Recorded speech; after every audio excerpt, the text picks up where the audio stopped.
You thought motivation was the formula. Winners don't need motivation. Winners need discipline. Discipline's about getting it done because it needs to get done, not because I feel like it, not because I'm motivated for it. Why, in spite of all our knowledge and in spite of our collective experiences, do we find ourselves aimlessly wandering, settling for a life of existence rather than a life of substance? There may be many answers to this question. Your answers may be different than your associates or your spouses or your friends. While there may be many answers to this question, the fundamental answer is the absence of disciplines for success. Applying all that we know. That's the key word. Discipline. Self-discipline. We might add one more word here. Consistent. Consistent self-discipline. It doesn't really matter how smart you are or how much you know if you don't use it.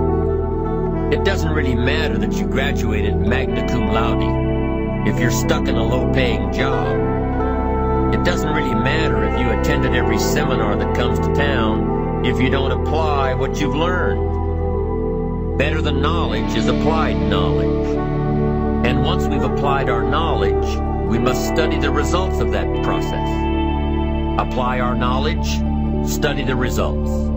Refine our approach. Finally, by trying and observing and refining and trying again, our knowledge will inevitably produce worthy results. But for this whole process to work for us, we must first master the art of discipline, self-discipline, consistent self-discipline. Like my mentor says, first we make the decisions, then the decisions make us. So you got to be very careful the decisions you make. Be very careful the commitments you make. Motivation, I'm telling you now, is completely overrated. It's important, don't get me wrong. You know, we meet according to motivation, we feel good, rah-rah, but that'll fade. You need a stronger will and a deeper commitment to see things through. It takes a consistent effort to truly manage our valuable time, or we'll be consistently frustrated. Our time will be eaten up by others whose demands are stronger than our own. It takes discipline to conquer the nagging voices in our minds. The fear of failure, the fear of success, the fear of poverty, the fear of a broken heart. It takes discipline to keep trying when that nagging voice within us brings up the possibility of failure. It takes discipline to admit our errors and recognize our limitations. The voice of the human ego speaks to all of us. Sometimes the voice of ego says that we should magnify our value beyond our results. So my trainer, for instance, will eat and I'm going, what are you eating? And he's having he'll have chicken that was boiled without salt. And he'll have like half a kilo of it. And what are you doing? He says, I'm taking in protein. He doesn't say I'm eating. He says, I'm taking in protein. For him, it's functional. It's not taste-based. Then you will probably have to train for a minimum, and this is if you are a genetic phenom, you'd have to train for a minimum of 10 years before you could get on a stage and compete at an average level with an average global bodybuilder. Average. Then what exactly is discipline? One good answer might be that discipline is a constant human awareness of the need for action and a conscious act by us to implement that action. Discipline is an awareness of the constant need for action and a conscious act to implement that action. If our awareness and our implementations occur at the same time, then we begin a valued sequence of disciplined activity. Now here's the other side of discipline. If there's considerable time that passes between the moment of awareness and the time of our implementation, then that is called procrastination. Procrastination, doing it tomorrow instead of today. Procrastination, an almost exact opposite of discipline. The voice within us says, get it done. Discipline then says, do it now. Do it to the best of your ability, today, tomorrow, and always, until finally, the worthy deed becomes instinctive. All of us here at the beginning of a new year, write these things called New Year's resolutions.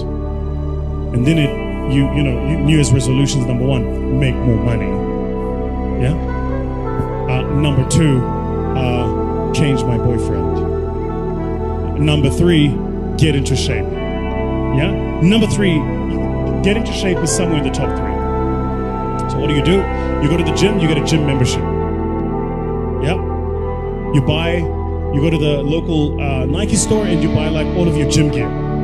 You are motivated, you are inspired, you are going to the damn gym. You go to YouTube, you subscribe to all of the fitness channels. You go to your Instagram, you follow all of the fitness models. You are motivated, you are going to the damn gym. You're gonna get in shape. That's what you're gonna do. The people you're following on YouTube have been working on for a minimum of 5 years to look like that. So you have the incorrect understanding that after a month of working out, you're gonna look like them. So what happens in the first month? You're excited, you go to gym every single month. And you take the pains and your body is sore, but I'm excited, I'm going to gym. Then life happens. Company doesn't make money, you don't make your targets, you fall a bit ill, something happens. And all of a sudden you stop going to gym for a day becomes two becomes a week. Now all of a sudden you've had a gym membership for 3 months and you haven't been in that time. Discipline is a set of standards which we've selected as a personal code of conduct. Discipline is imposing on ourselves the requirements for honoring these standards. Once we've adopted these standards of behavior and conduct, we're committed to honor them. And if we don't, then there can be no disciplined activity. We find ourselves announcing our standards to our relatives, our friends, our associates. We shout our beliefs and condemn those who believe any differently, but then we don't walk the talk. We end up acting in a way far different from the beliefs we've shouted. We tell our kids that the TV is rotting their minds, yet we spend our evenings in front of it. We tell our employees that they must take advantage of every minute of the working day, yet we spend 3 hours at lunch. Do as I say, not as I do. This is inconsistent. This leads to a loss of credibility among those who watch us. And more importantly, this leads to a loss of credibility within ourselves. The only thing worse than one who is inconsistent in applying their self-imposed disciplines is one who has never considered the need or the value of discipline at all. You think Nelson Mandela was motivated to spend 27 years in prison? You think Martin Luther King was motivated to march across the states and proclaim freedom? You think, if you look at people that change the world, they're not doing it because they're motivated. They're doing it because they made a commitment to do it and they disciplined to see it through.